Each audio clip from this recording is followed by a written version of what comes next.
భారత రాజ్యాంగ వ్యవస్థలో రాష్ట్రపతి, గవర్నర్ పాత్రలపై తాజాగా వచ్చిన సుప్రీంకోర్టు తీర్పు దేశ రాజకీయాల్లో మరో కీలక చర్చకు దారితీసింది.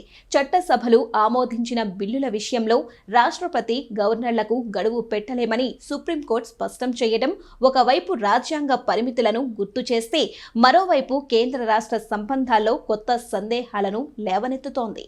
సాధారణంగా బిల్లులు గవర్నర్ వద్ద ఎక్కువ కాలం నిలిచిపోవటం, రాష్ట్ర ప్రభుత్వాలు దీన్ని కేంద్రం పెత్తనంగా భావించటం ఇలాంటి వివాదాలు కొత్తవి కావు. కానీ ఈసారి కేరళ బిల్లులు నిలిచిపోవటం, ఆపై సుప్రీంకోర్టు తీర్పు, రాష్ట్రపతి కార్యాలయం నుండి వచ్చిన 14 ప్రశ్నలు దేశంలో రాజకీయ వాతావరణాన్ని మళ్లీ వేడెక్కించాయి. గవర్నర్ ఏ నిర్ణయం తీసుకోవాలో రాజ్యాంగం చెబుతుంది, కానీ ఎప్పుడు తీసుకోవాలో గడువు పెట్టే అధికారం మాకు లేదు అని చెబుతోంది సుప్రీంకోర్టు.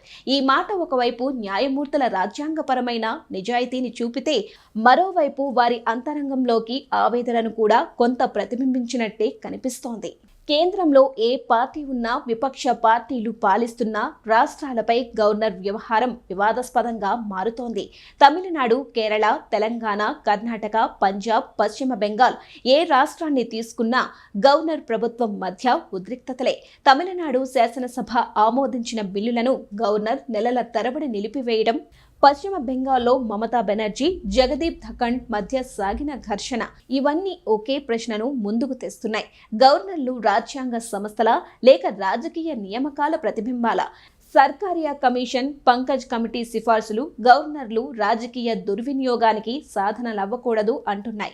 కానీ వాస్తవం, రాజభవనాలపై రాజకీయ పునరావాస కేంద్రం అన్న విమర్శలు ఇప్పటికీ వినపడుతూనే ఉన్నాయి. సుప్రీంకోర్టు తీర్పు ఒక పెద్ద ప్రశ్నను వదిలేసింది.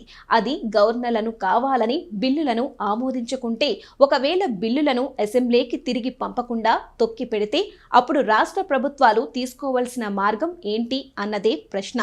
సుప్రీంకోర్టు ఏమంటోంది? సుదీర్ఘకాలం పెండింగ్లో ఉంచడం ఫెడరల్ స్ఫూర్తికి విరుద్ధమని, కానీ దానికి పరిష్కారం మాత్రం స్పష్టంగా చెప్పలేదు. దీంతో మరో కొత్త ప్రమాదం తలెత్తుతోంది. నామినేట్ చేసిన గవర్నర్ చేతుల్లో అధికారం పెరుగుతుంది. ప్రజలు ఎన్నుకున్న రాష్ట్ర ప్రభుత్వాల నిర్ణయాలు నిలిచిపోతాయి. కేంద్రం గవర్నర్లను ఉపయోగించి రాష్ట్రాలను ఒత్తిడికి గురి చేయవచ్చు. ఇది భారతీయ ప్రజాస్వామ్యానికి చాలా పెద్ద పరీక్ష. రాజకీయాలు ఎలా ఉన్నా, పార్టీలు ఏవైనా ఒక సూత్రాన్ని మర్చిపోకూడదు. అది ప్రజలు ఎన్నుకున్న ప్రభుత్వానికి గౌరవం, ప్రజాస్వామ్యాన్ని రక్షించే రాజ్యాంగ విలువలు. అందుకే కొన్ని సూచనలు ముందుకు వస్తున్నాయి. అవి బిల్లుల పరిశీలనలో న్యాయ నిపుణులు, రాజ్యాంగ నిపుణులు పాల్గొనాలి. గవర్నర్లు నిర్ణయం తీసుకునే సమయం గురించి స్పష్టత అవసరం. అవసరమైతే రాజ్యాంగ సవరణ కూడా పరిశీలించాలి. కేంద్ర రాష్ట్రాల మధ్య సరైన చర్చ వ్యవస్థ ఉండాలి. ప్రజాస్వామ్యం అంటే సంస్థల మధ్య శక్తి సమతుల్యత, నిబంధనల పరిరక్షణ, ప్రజల ఇష్టానికి గౌరవం. అదే కోల్పోతే ఏ తీరు, ఏ చట్టం, ఏ రాజ్భవన్ ప్రజల విశ్వాసాన్ని నిలబెట్టలేవు. ఇప్పటి పరిస్థితి దేశానికి ఒక సందేశం ఇస్తోంది.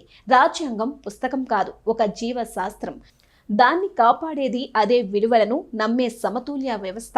కేంద్రం, రాష్ట్రాలు, గవర్నర్, ప్రభుత్వం, న్యాయస్థానం, శాసనసభ, ప్రతి సంస్థ తన హద్దులను తెలుసుకొని బాధ్యతగా నడుచుకున్నప్పుడే మన ప్రజాస్వామ్యం మరింత బలపడుతుంది.